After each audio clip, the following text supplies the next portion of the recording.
I now take immense pleasure in introducing today's speaker. Mrs. Geeta Gargiawar is a leading sports nutritionist with a PG Diploma International Olympic Committee. She is a registered dietitian, certified diabetics educator, and a university first ranker and a gold medalist. She is a noted speaker and columnist with vast experience of mentoring national and international and novice athletes by offering holistic sports nutrition coaching. Mrs. Geeta is an advisor to FSSAI, Ministry of Health and Family Welfare, Government of India, working group on use of supplements for sports person. Dear participants, get a chance to learn from Geeta, who will reveal some interesting facts and experiences on controlled diets and explore the needs for wellness. Over to you, Geeta.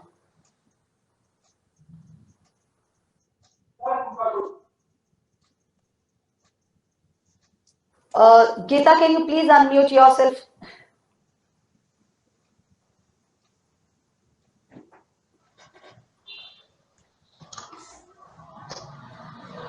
Am I audible now? Yes, it's fine. Thank you. Okay. Thanks, Vilma. And I thanks Mr. Sen for having me over to do this webinar and giving me this opportunity to mentor these young budding hospitality professionals.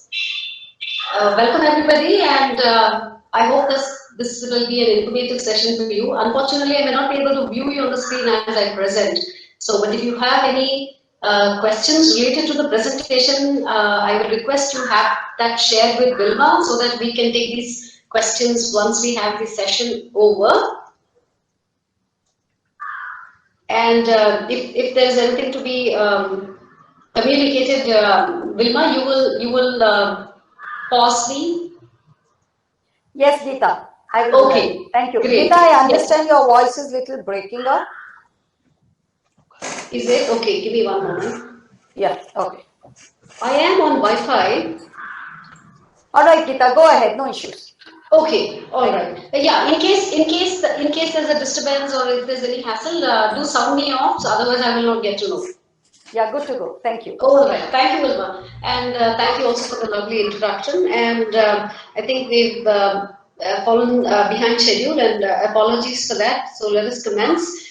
So just to give you an overview of what we will be discussing, the common challenges we have had in the lockdown period. I think pandemic is a very rare event that one can experience, and I think it's been a learning experience for all of us. So what is going on with our food habits, and being homebound, there's definitely been upheaval in the habits. So we look at what could be the good choices of what we eat and what we can consume as drinks. What about, especially, I know that AMI Institute also has a lot of girls, so we will be focusing on adolescent and girls' health.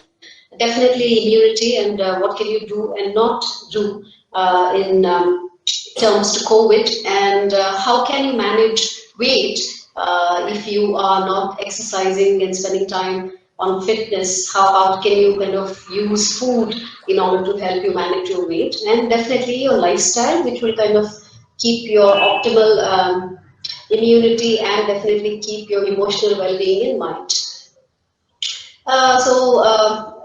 Starting from our first point here, there has been an erratic routine, and there's obviously a very easy option to reach out to fast food, which is obviously very convenient. So a Maggie, eating a cup of, bowl of Maggie probably is far more easier than cooking a meal from scratch. So a lot of us may resort to these kind of easier options, skipping meals, not eating on time, not able to have a routine or an exercise schedule, definitely not able to step out into the sun or, into daylight. Many of us are homebound. Either there has been a lockdown or just due to the fear of COVID, we are not able to step out.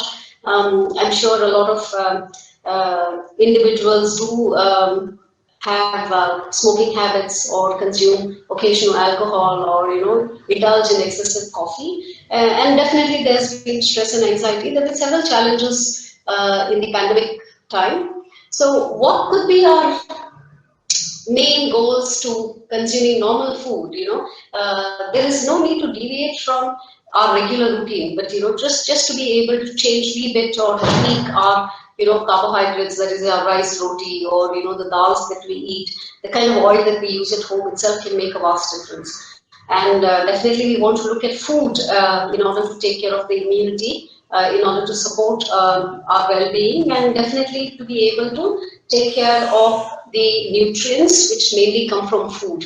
So, and that again has to be, when we do detailed dietary counseling, that these are several aspects we look into, or the parameters, being what is the age, the gender, is it a boy or a girl? What are the other body fat composition parameters? Is there a very high amount of fat? Is the person overweight? What is the type of food we eat, the quality, quantity? What is the timing of these meals? So that's the kind of detailed work we would do. But of course, here, given the constraint of the time, we'll be looking at it in a very brief manner.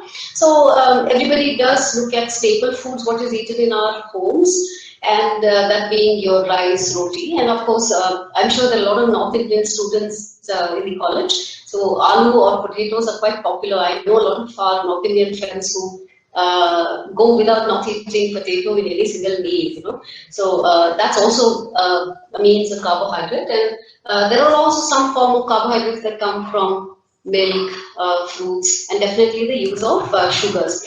So what you really need to focus here is, you have to ensure that half your food comes from any kind of unrefined grains, being oats, barley, brown rice, hand-pounded rice, millets like ragi, bajra, jowar.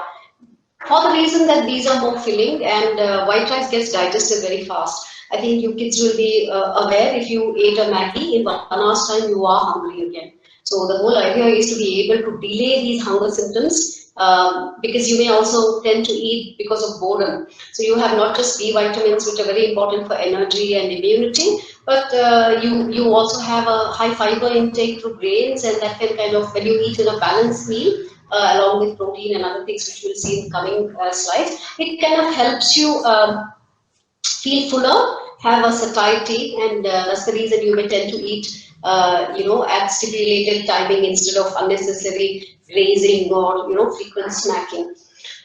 So I'm sure quite a few of you do love white bread. So is pasta, which is quite refined. And what about cornflakes? Very popular and very easy. But these are very fast absorbing, so they digest very fast. They're very high glycemic index, what we call GI. So they kind of make you feel hungry very soon. So, and not to mention, most of these packaged processed foods have very high amount of sugar to make them tasty. So you may want to just use it occasionally for an emergency when you are not, having enough supplies at home. And of course, wheat has been a part of our diet, roti, chapatis, unless and until you have any health concerns with wheat, which sometimes is a genetic disposition for Indians, similar with milk, like lactose. There is no need to avoid wheat. You can definitely use that. So the biggest challenge here is sugar. And we will see why sugar can be really bad. So sugar has become a part of our diets, and there are many kinds of sweeteners. So sugar being quite popular. So that's the refined sugar, which is nothing but the sucrose, or what comes from the sugar cane. Then you have the unrefined version, which is the brown sugar. The traditional form of sweetener, which was jaggery, again honey, which is again natural. However, the calorie difference between each of these is very marginal, though jaggery has more iron content because it's processed in iron skillets, whereas honey is again very natural and has health or immune boosting properties. But what happens to using just a refined sugar? So the challenge here is that it has similar pathways for absorption. So it will hinder or it will prevent the absorption of vitamin C, definitely vitamin D, and it will make sure that the body will throw out or excrete or get rid of more calcium, magnesium, and certain microminerals like chromium. And not to mention the effect it has on the brain, because the sugar has a reward system similar to that of cocaine, which is a drug. So it keeps you going back and craving for more sugar, because every time you eat a sugar or sugary food, it kind of makes you kind of feel elated. So the brain kind of starts getting addicted to this feeling, and that's one of the reasons that certain sugary foods are quite rewarding, and for that reason it is very difficult to wean off or to eradicate from the diet. So it's best to moderate and avoid whenever possible. And sugar taken for athletes, for adolescents, in the right quantity, in the right timing, can be very beneficial. So you have to see, is it an athlete, somebody who's indulging in physical fitness? Is it a training time when you need a stipulated concoction of a certain quantity of sugar that will be used? Or is it going to be immediately after training when, sugar taken when the liver glycogen is very low or glycogen synthase enzyme is very high? Sugar will not be converted, to fat in the body, but sugar goes into becoming glycogen itself. So it depends as to when and why the sugar is taken, and there are several ways to use it very judiciously for your benefits. Now, the most important thing here is protein. So a lot of Indians oversee protein, and what we also definitely not understand is good quality protein is needed for antibodies. Now, with COVID, antibodies is very important because they protect you from infection. So if you do not plan to eat adequate protein in all your meals, which I think Indians already have the challenge, it can be quite a problem. So you have to ensure that, we'll see in the next slide what could be the protein options. So you have to ensure that you are eating some protein in all meals, and you have to ensure that they're not just you eat 2 eggs in breakfast, so anda kha liya to you don't need anything else. So, or chalo hafte mein 2 baar dal kha liya. We know a lot of people who talk like that. So nahi dal to there's only it's made for lunch or it's made twice a week. So you have to ensure that proteins are available in all meals, and definitely about 20 or even 25 grams possible. And typically non-vegetarian meals have higher protein. It's easy to get proteins in non-vegetarian choices. So a lot of people also, I think, do not, or rather understand that carbohydrates also have proteins very marginally, and protein foods also have carbohydrates. So like a glass of milk may give you protein, so which is highlighted individually in every box. But sometimes they also give you carbohydrates, which I talked about in the earlier slide, like milk, sugar is lactose. So milk and curd definitely has carbohydrates. Now, whereas foods like eggs, chicken, be it any other non-vegetarian fish, they have predominantly more protein and they do not have carbohydrates in them. And definitely a whey protein supplement, which is purely, mostly, a protein source. Now, in the vegetarians, there is definitely a challenge to get higher quality or higher quantity of proteins, because they also contain large amounts of carbohydrates. And there's always a challenge. Somebody probably can very easily eat about a big fillet or a big chicken breast of, it could be a steak or kebabs. Whereas in vegetarians, if you need to really get larger amounts of protein of 20-25 grams, it's kind of very challenging to eat about 300-400 grams, which is almost like close to quarter kg or half kg of a cooked dal. So they have slightly lower quality of proteins because they lack methionine. One of those, like a brick, like a hole in the wall. One piece of the wall is missing and the brick is lost. So you need to eat them in combination. So like idli, dosa, dal, chawal, rajma roti. So basically, when you eat them together, there is better quality protein. And they also have carbohydrates I talked about, and definitely they have very high amount of fiber, which makes you feel gassy. So it's very challenging if you are eating pulses with the skin in one go. So you have to ensure that it's spread across in smaller portions across the meals, because then too much fiber can also make you feel uncomfortable and can make you constipated if you do not have enough water. So there are a lot of anti-nutritional properties again, like your phytates or phytic acids. So it's better if you soak them or sprout them, so then they are, and also remember to rinse the pulses as you soak your chana, rajma. Keep changing the water frequently, so that way you can get rid of all the unfavorable nutrients. So the absorption of calcium, magnesium, and iron improves. Now, tofu and soya products, these are very high in vegetarian forms of proteins, and also better because they are defatted. So soya is actually very high in fat. Soya beans on itself may not be highly recommended because it has so much fat and other anti-nutritional property. But processed soya, like those nuggets, soya nuggets, soya granules, they're far more better, lesser anti-nutritional properties. So, but however, the males have testosterone as their hormone. So, excessive indulgence in soya, if you're vegetarian, can be not very beneficial. So, just limit or moderate the amount of portions that you have from soya, especially if you're a male, and because they contain plant estrogen or phytoestrogens. Nuts and seeds. Some nuts like peanuts are cheaper. So seeds like watermelon seeds, pumpkin seeds, watermelon. What else?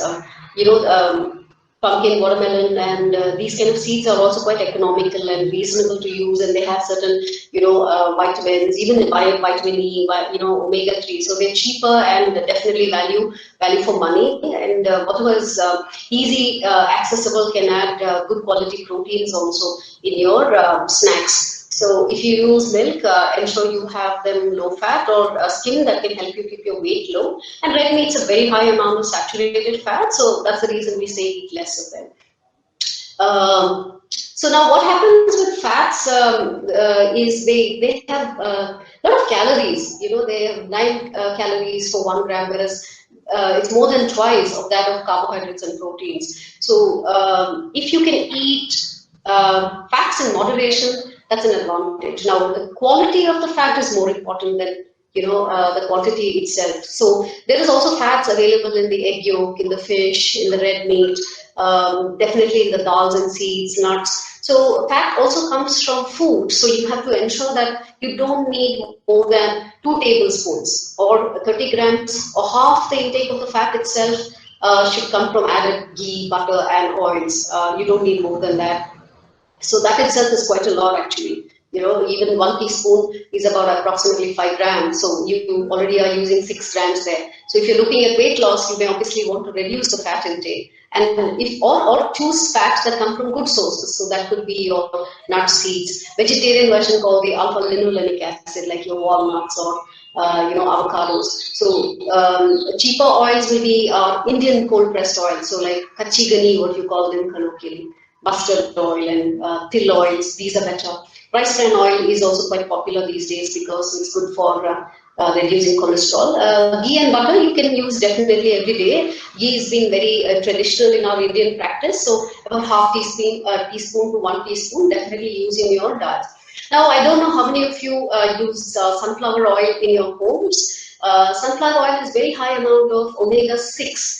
And they are that's what leads to a lot of diseases, and they are very pro-inflammation. So avoid that. And junk food, because a man-made trans fats, so like when you deep fry consistently, like you all are going to be hoteliers and in the hospitality industry. I know that as a dietitian and a chef, sometimes we have contradictory outlook to wellness. So, but anybody who pursues culinary, and you want to really make sure that you're not just dishing out very yummy and appetizing meals, but you definitely have to ensure that you are keeping health in mind, because you all are hotel management students, and you have to ensure that food is not just very appetizing and sumptuous, but you definitely have to be able to cater to the health aspect of the client or your guests. So deep frying repeatedly and using the same oil, recycling, so that can break down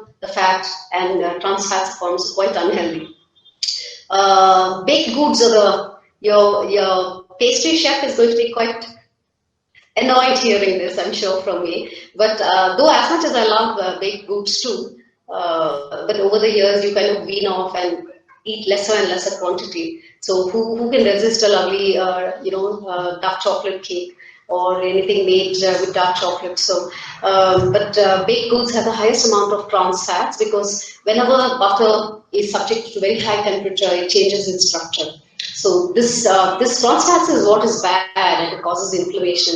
leads to a lot of diseases. So this can be just restricted. So you don't, for a 2000 calorie diet, you don't need more than 2%.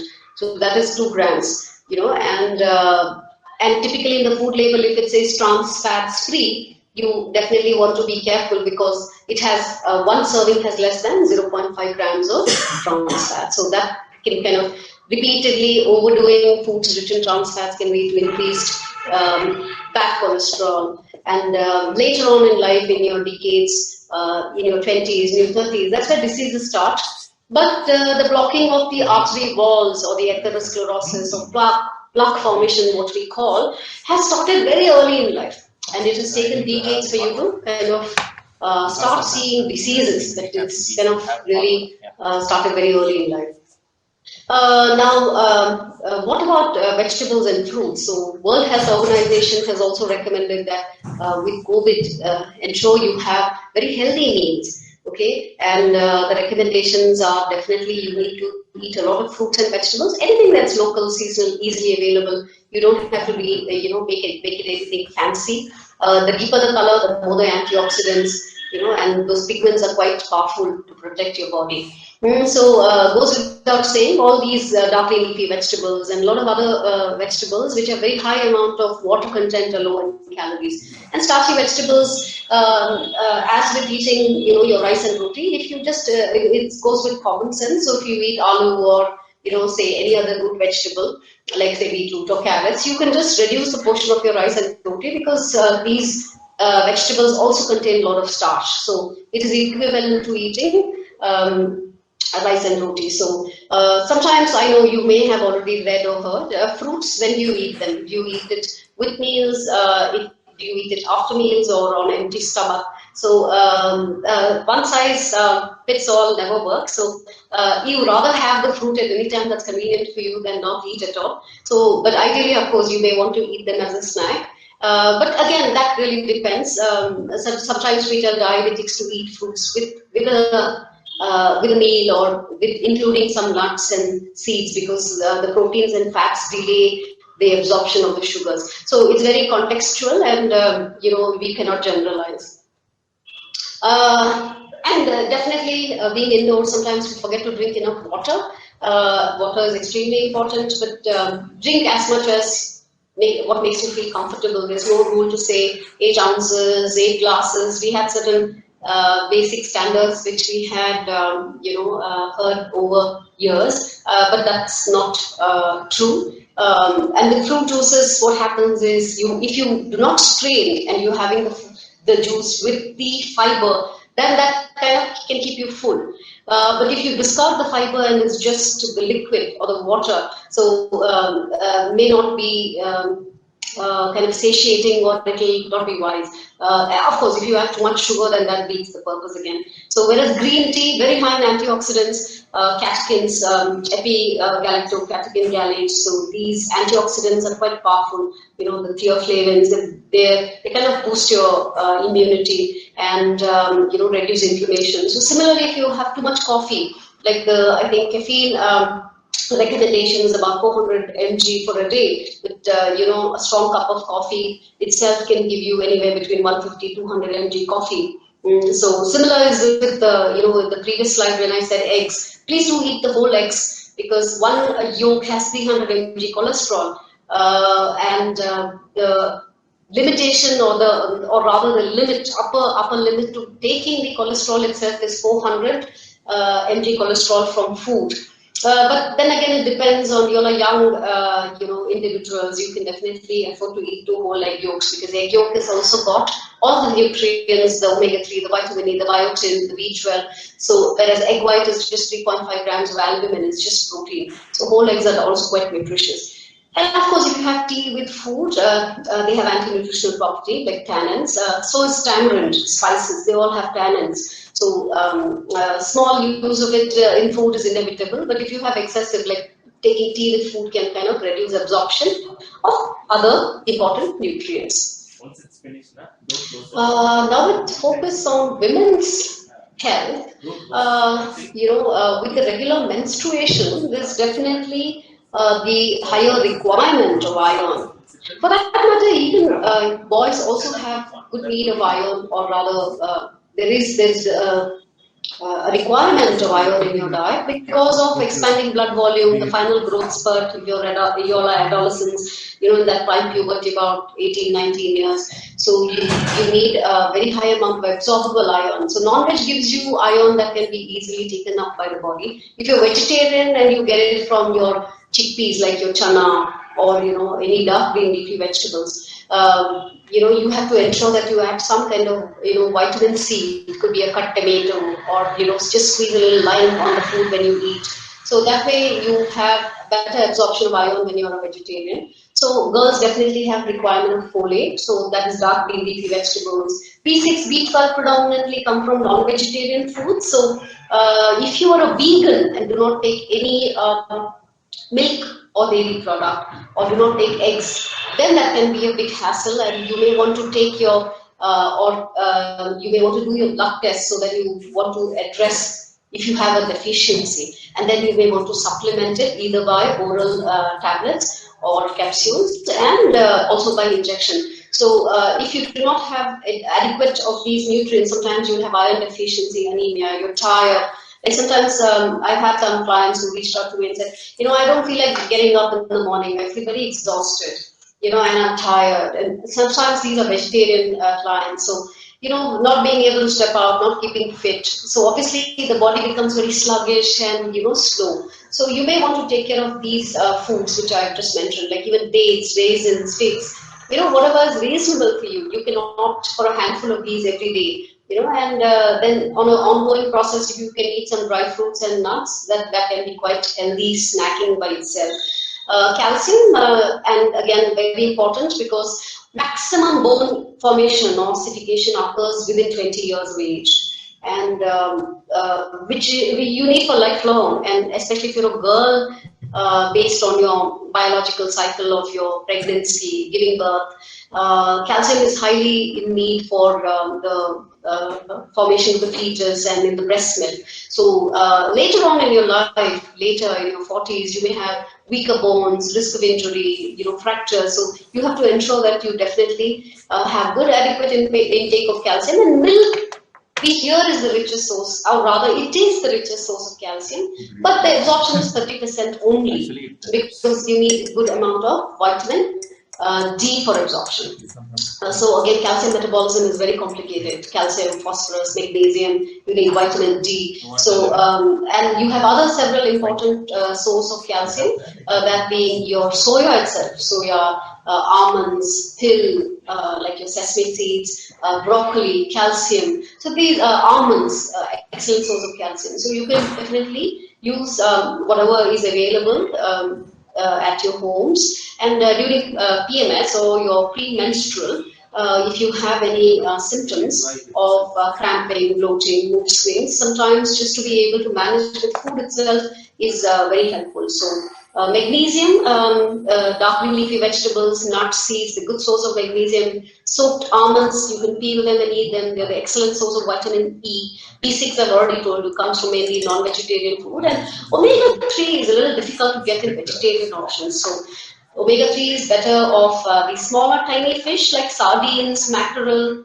because vegetarian omega conversion in the body is less than 5 to 15%. So it's very poor, and that could be your seeds, chia seeds, and omega-3 avocados, walnuts. Okay, those are vegetarian options. Iodine, very important for thyroid because thyroid hormones control the entire metabolic pathways. So iodized salt is the best way to get iodine.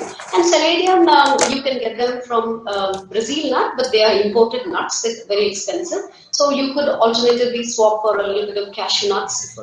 Chicken and non-vegetarian foods also gives you selenium. Biscuits are very popular in every household.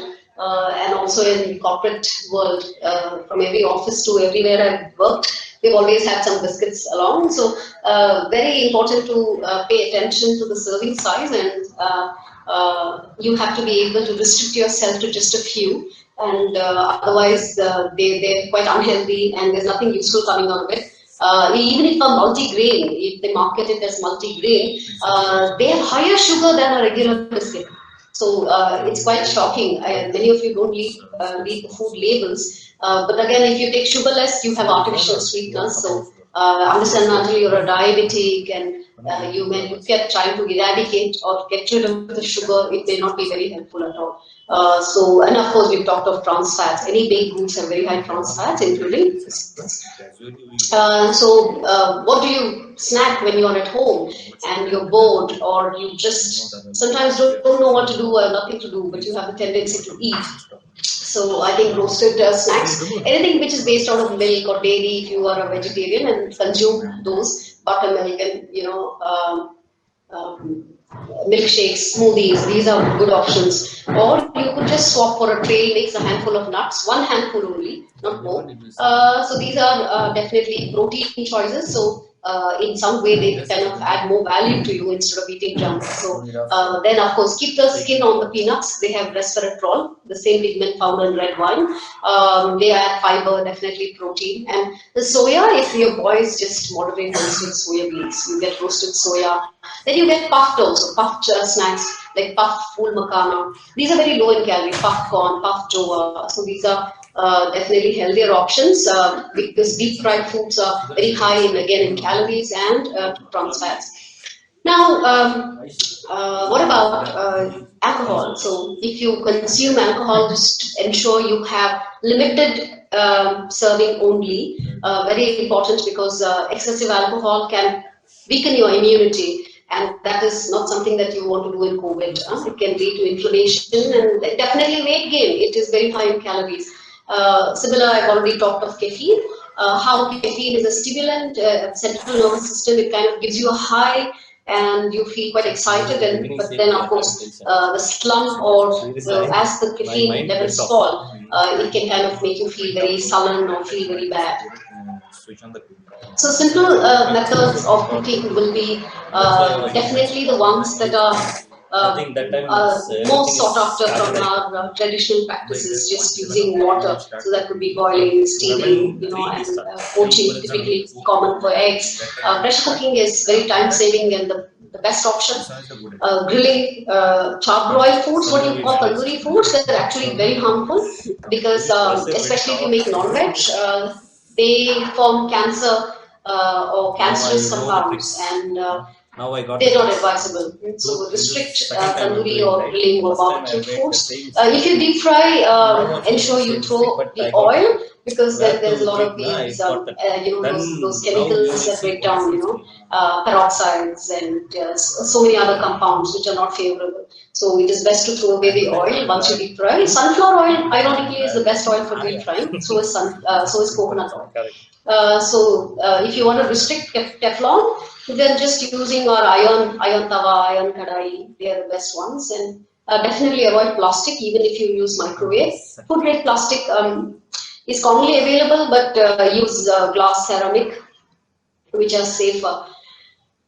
With regards to COVID, and definitely our traditional, Indian practices have been brought back to the fore again because of the government guidelines itself with Ayush. Many homes, I'm sure you already practice all of these. So going back to using tulsi, boiling tulsi in water, or making a kind of a tea, herbal tea or kada, what they call it. So you can definitely use teas. Teas are excellent for weight loss because they have very marginal amount of caffeine, 25 mg only in a cup.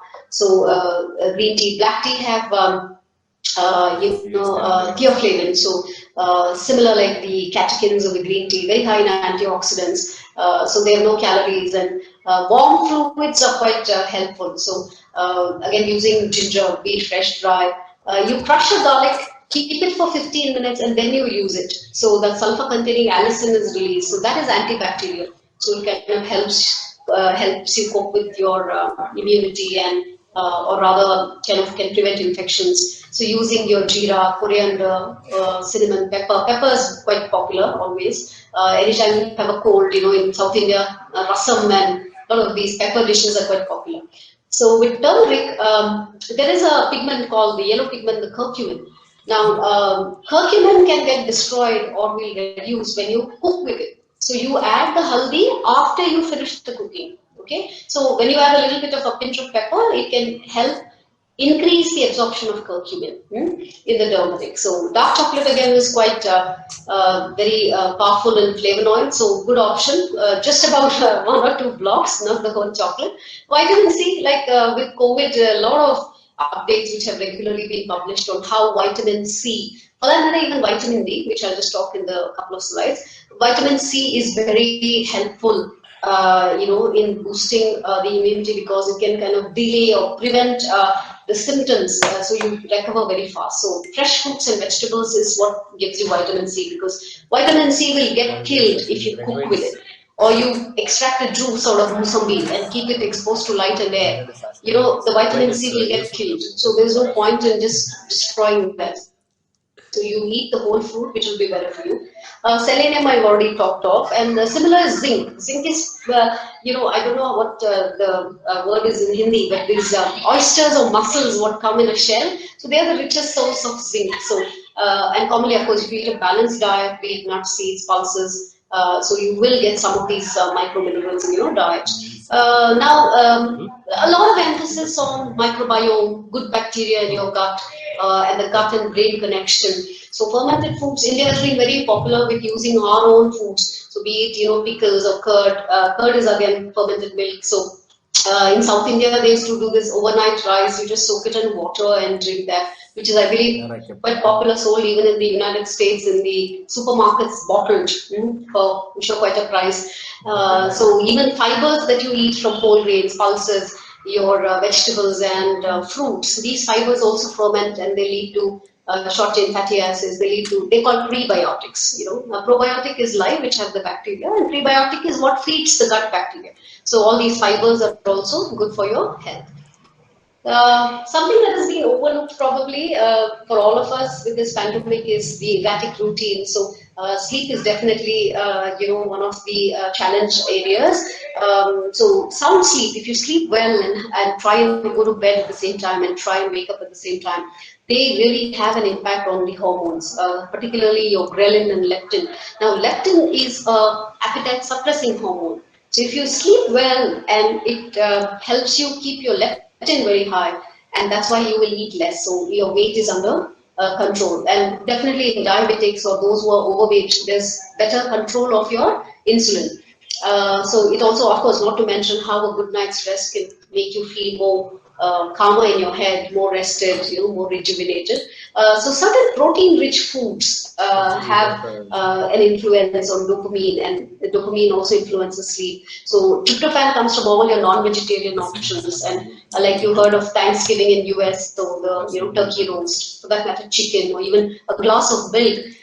Even in India, you see any Hindi movie, there will always be either the mother or the wife who's giving a glass of milk being served at that time. So the reason why this was followed was because milk has the amino acid called tryptophan, and tryptophan helps produce a sleep hormone called serotonin. Similarly, melatonin, I will talk in the next slide of how just exposing yourself to sunlight can increase these hormones, the sleep hormones. So sunlight, early morning sun exposure, or even the midday, like the daytime, why you need to be outdoors for some time is because there's an influence on these hormones and you actually sleep better. And some amount of, if you are looking at weight loss and if you do not eat well, you're skipping on your meals, that can also reduce your sleep, because some amount of rice, roti in your dinner can actually help you sleep better. I just talked of how it's important to be able to get sunlight. Just exposing yourself to early morning sun rays can enhance your circadian rhythm, which is basically, how your body can kind of function through the entire day and night routine, So definitely brain chemicals, certain chemicals have an impact because of these sun rays. Helps you lose weight, so sun exposure is a must. Especially with vitamin D. UVB rays are available only between 10 and 1 or 2 o'clock in the afternoon. So you need to be there at least 15-20 minutes, either in your balcony or in your terrace if you have access, just to be exposing yourself without sunscreen, on a naked skin, maybe your hands and legs. At least once or twice in a week, it's quite important. because even the best of the food, because vitamin D is very limited in food. You get it from omega-3 or certain fish like your fatty fish like sardines or mackerel and salmon. So the ones, especially the ones you eat with the bones like sardines. So salmon being the most priciest of the fish still gives you very limited amount of vitamin D. Whereas just getting out into the sun for 15-20 minutes, till your skin starts to feel the burning sensation or the twitching, you need to be in the sun till that time. And you are able to get up to 3000 IU, which is quite high. What you may need is 600 to 800 IU. So it's free, and it's just, you could be in the sun for 2 to 3 days. As much as we've been hearing about de-stressing, I myself have succumbed to the challenges of having a regular routine. So you definitely have to look at your own practices as to what works for you. Somebody may enjoy music, somebody may enjoy exercise, so you have to figure what may work for you. But unfortunately, these anxiety, continuous stress, as an ongoing process. So the cortisol, which is a stress hormone itself, can bring down your immunity. And that can kind of, again, make you susceptible to infections. So if you can practice yoga, meditation, or I think as young children, or rather adolescents, you have the opportunity to be able to exercise. So focus on some fitness, and there are so many benefits of exercise. It's free and it takes care of your health. And of course, your brain chemicals, endorphins are released. So you kind of feel good when you sweat, and also helps you maintain your weight. So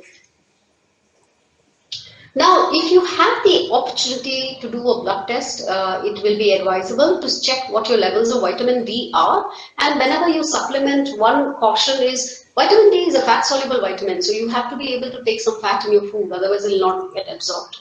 And vitamin D also gets stored in the liver, so which means that unnecessarily excessive supplementation can be quite toxic. So you may not want to harm yourself. So you need to work with a healthcare professional, either a doctor or a qualified dietitian, to ensure that these values are kind of looked into, and there is a very scientific supplementation protocol followed. Definitely avoid cod liver oil, because cod liver oil is not vitamin D. Though it has small amounts of vitamin D, it has excessive amount of vitamin A. So many people mistake that cod liver oil is, vitamin D. So there is a very clear demarcation of that. So a lot of zinc supplements are available in the market in order to improve immunity. So again, I very recently shared on my social media how excessive zinc can reduce copper in your body. So you have to just be careful with that too. Vitamin C, of course, if you're not able to eat fruits, vegetables, you can take 500 mg any vitamin C, supplement. And vitamin C, what it does is mainly the science or evidences suggest that the symptoms of cold and upper respiratory tract infection reduce. Okay, so otherwise it may not, because COVID is virus, so we don't know how much vitamin C can prevent infection per se, but the science says that it can reduce the symptoms. Definitely, even with COVID, we've had publications which said that people with very high vitamin D and vitamin C recover better even after a COVID infection. So, how does one manage weight? Exercise, predominantly weight bearing, strength training, lunges, body weight exercise, pull-ups, push-ups, skipping, Surya Namaskar. So these are ways of tackling weight bearing exercise. Definitely, high protein diet is very important, particularly if you eat less rice roti. So say for example, you burn about, on an average, 200 calories or 300 calories if you exercise for 1 hour. So if you're not able to eat, exercise, then the best thing to do is just reduce one big bowl of rice, which could be about 250 grams, 300 grams, or 3 fulkas, a small size of, 3 fulkas is approximately 300 calories. So the least you could do is just reduce, your portions of rice and roti, and that way you know that you're eating less. But don't compromise on quality proteins and fruits, vegetables in your diet. Apple cider vinegar has been quite popular. So vinegar helps control, or rather slow down digestion. So when the hunger is delayed, your food intake automatically comes down. So here are some pictures of portions, what your non-veg size of your chicken or fish can be, or carbohydrate, your grain portion which is raw, or your cooked portion, or rather your vegetable portion, how much. So, there is no need to, I've had clients, some of them who weigh their food and eaten. So you can just be flexible with these, and just understand what is balanced meals. Eating food groups together, rice, roti, sabzi. I think Indian mixed meals are an excellent example. So what you eat, and definitely also how you live. So lifestyle is very important. Try and maintain a balance, and it's okay one day if you have gone haywire, and you can just focus on try and coming back to a routine. Definitely eat home cooked meals, because ordering outside, or rather ordering in from outside, or eating even food from outside, going out itself is a big risk with COVID. So either pick up a skill also, try and learn cooking. As hotel management students, it is an advantage for you. Probably experiment with new ingredients or recipe, whatever is available at home. So connect with your friends. If you're not able to meet them in person, call a family member, or definitely on a phone. So I think virtually the world has become so much closer today, and online was never a boom as what is just currently. So definitely spend some time outdoors, and if you are outdoor, please do wear a mask, or keep your hands, use a sanitizer, wash your hands. Exercise definitely goes without saying. Any form, in some way, you talking to a friend, just keep pacing up and down. So try and get movement, or your physical activity, what we call PAL. Just keep moving as much as possible in the day. Maintain a journal, or you can also pick up a hobby. Definitely sleep well, have the same schedule. Restrict screen time, which is quite easier said than done. It's like a black hole, it just sucks you in, but ensure that you try and refrain from indulgence with excessive screen time. So with this, I've ended my presentation. If anybody wants a last slide, you can reach me on my this is my email.